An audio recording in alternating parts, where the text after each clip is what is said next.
మొరటోడు అని వాళ్ళు వీళ్ళు ఎన్నెన్ని అన్న పసి పిల్లవాడు నవ్వాడు.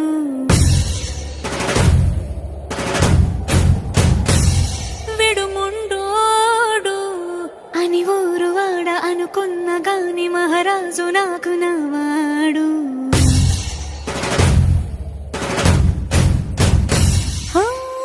మాట పెడుసై